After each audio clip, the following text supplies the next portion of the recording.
Protagonista principal también en esta jornada, lo que se vio ayer con el dato de inflación. Ya está en el 3%, el mercado le esperaba esa inflación en el 3,1%, había dicho durante la semana Powell que esperaba más datos, más fiabilidad alrededor de lo que estaba sucediendo. Pedro Pérez Riu, jefe de renta fija y análisis macro de Anta Asset Management, bienvenido Pedro. Muchas gracias por tenerme otra vez. Ya estamos en el 3%.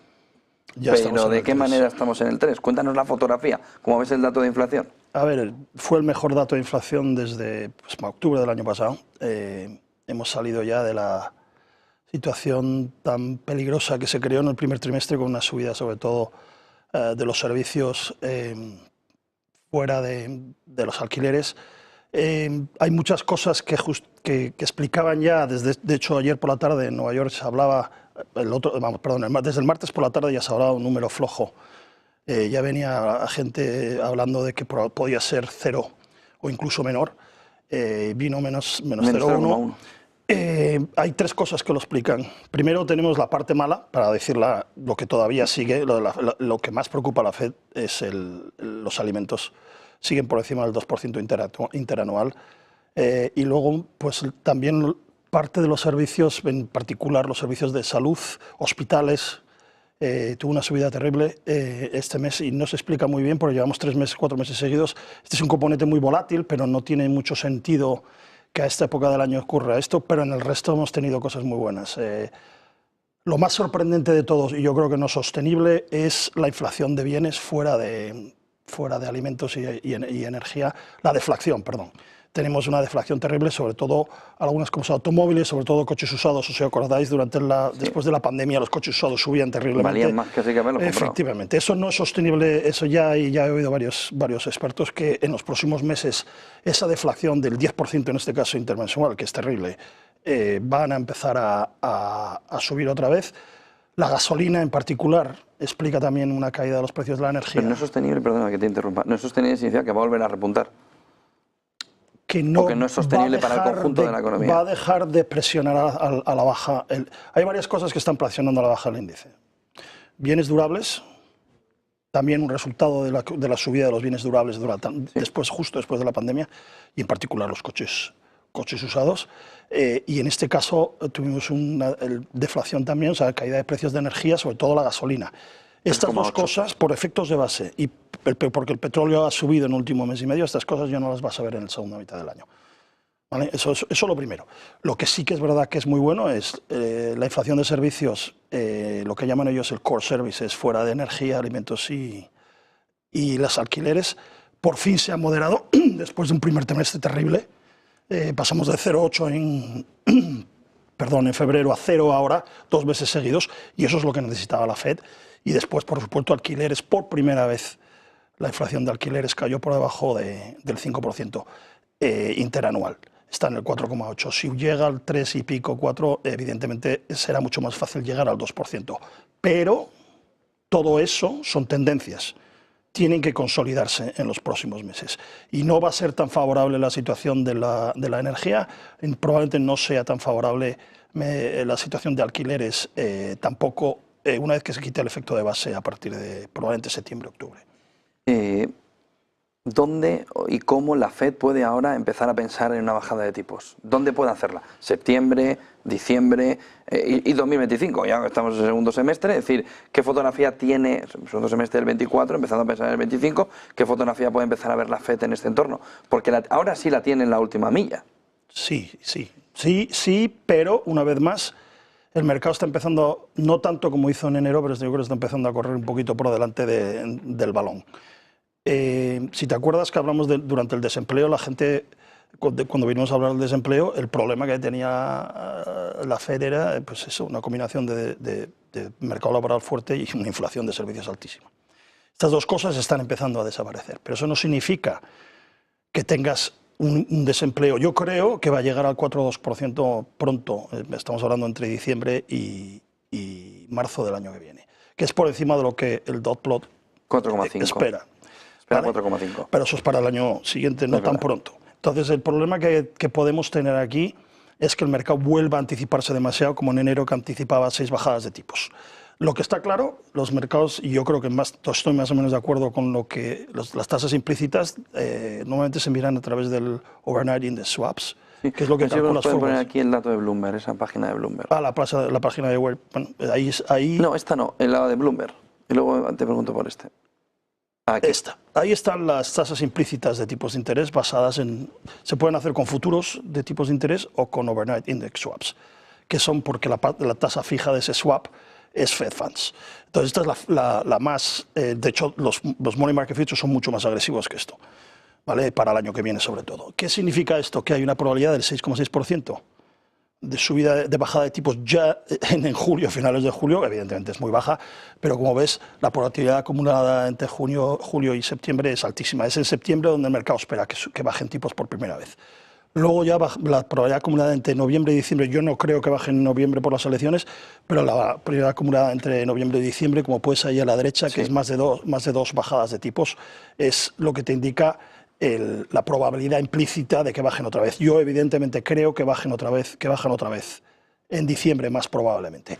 Lo que no tengo tan claro, me parece el 70% en enero, después de esto ya no lo tengo tan claro. Puede que sí, puede que no. Yo creo que lo harán más bien en el de marzo, si vuelven a bajar. Y irse a un entorno de una trimestral tranquilos. Que es lo que yo creo que deberían hacer. Lo que pasa es que el mercado, si te vas a más largo plazo, ya está anticipando 6 y 7 bajadas de tipos para el final del año que viene. Eso me parece excesivamente agresivo. 6 y 7 de 25 puntos básicos. Sí, llegar a 3,5 a finales del año del 25, principios del 26. Yo francamente eso no lo veo porque además hay que tener en cuenta una cosa, no creo que bajen tan rápido porque tienes el problema del déficit público en Estados Unidos. Sobre todo el famoso R estrella que cada vez, exactamente, que venga la curva de Phillips, Taylor Rules, todas las cosas que llevan a política monetaria con un déficit público tan alto, indican que tiene que subir la tasa a largo plazo de equilibrio. No hay otra manera de gestionar esto, va cada vez más oferta de bonos a largo plazo en Estados Unidos. Y la Fed se está retirando. Por eso, por cierto, porque hay gente hablando de que esto también es un problema lo que está pasando en el sistema bancario. Y la gente en España no lo sabe necesariamente, pero cuando ves los datos de quiebras y de impagos no son muy altos todavía en general, pero en los bancos pequeños está empezando a ser preocupante. Y no hace falta que os diga lo que pasó en los últimos años en bancos pequeños americanos. Por eso creo que tendrán cuidado tanto en no bajar, porque empiezan a ver los riesgos de los dos lados, pero tampoco serán tan agresivos por el problema de la deuda pública. Nos ponía antes un gráfico de Game of Trades, a ver si lo podemos ver, en el que marca Game of Trades un GPS del 66 al 83, del 2013 a hoy. Claro, aquí este GPS puede saltar por los aires si esto cae hacia abajo y se acaba la historia. Pero como empieza a rebotar, nos va a dar el pánico o el miedo de una sensación o de una situación en la que la inflación remonta. Es decir, es peor en el 79 que en el 73 en el sentido de que pensabas que el mal sueño había pasado y el mal sueño te estaba volviendo. Es verdad que la parte de medio entre las dos subidas, hombre, eso no son 2 meses, ¿eh?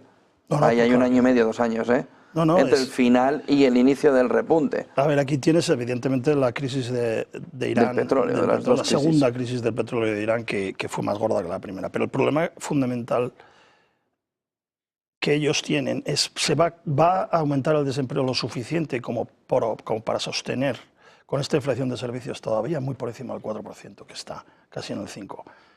Yo creo que no, yo creo que vamos a tener, sobre todo porque la gran mayor parte de este proceso desinflacionario ha sido con los bienes que no sean de energía ni los bienes, la inflación subyacente de bienes.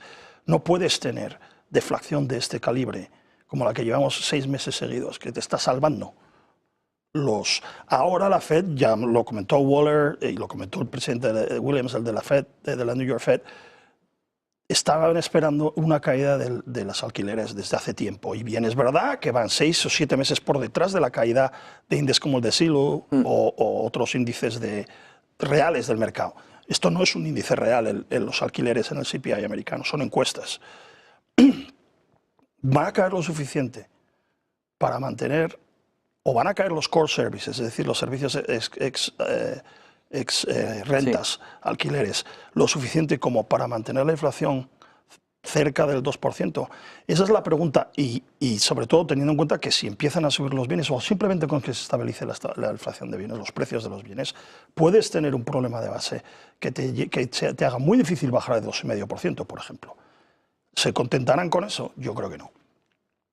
Por lo que necesitan darle un golpe fuerte. Con lo que necesitarán, exactamente. Por eso yo soy muy escéptico con que 3,5 en diciembre del año que viene sea salvo que le hayan metido un golpe a todo que le hayas dejado tieso.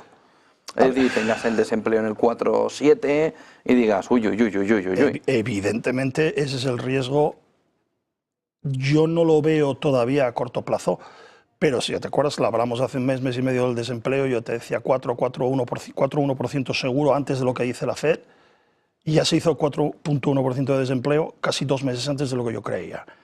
Entonces, si empiezas a ver a 4,2, 4,3, y cuando ves la encuesta de hogares, ves el tiempo que se está alargando el desempleo en Estados Unidos. Ya hay mucha gente con muchas semanas sin emplear.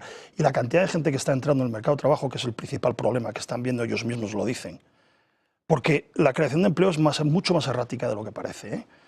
Evidentemente, además, tanto jobless claims como payrolls están empezando a deteriorarse también. Es decir, ya todo no es tan entretenido como era hace unos meses. Yo lo que no descarto es que podamos tener 4,5 mucho antes de lo que ellos se creen. Y eso sí que podría justificarte un 3,5. Pero incluso así tendrías que tener en cuenta, el déficit público, y 2, que el señor Trump cuando entre va a meter aranceles. Por lo que va a prácticamente seguro. Con lo cual los precios de los bienes van a empezar a subir. Y además el shock va a ser considerable. Aranceles y gasto público igual. Bueno, el gasto público, que ya tenemos. Yo lo que tengo más miedo es que Trump vuelva a meter sus bajadas de impuestos que precisamente expiraban este año que viene. Eso es lo que más me preocupa, porque el déficit público está ya en un 7 y pico % ya sostenido. Eso todo es inflacionario. No creo, lo del 3,5 no lo veo, a no ser que pase lo que tú acabas de decir, pero no me extrañaría nada que llegáramos al 4,5% de desempleo en Estados Unidos el año que viene. Desde un 3,6 hace 9 meses. Pues muchísimas gracias por toda esa fotografía. Pedro Pérez Riu, jefe de renta fija y análisis macro de Anta Asset Management. Buen día, buen fin de semana, buen negocio. Muchas gracias.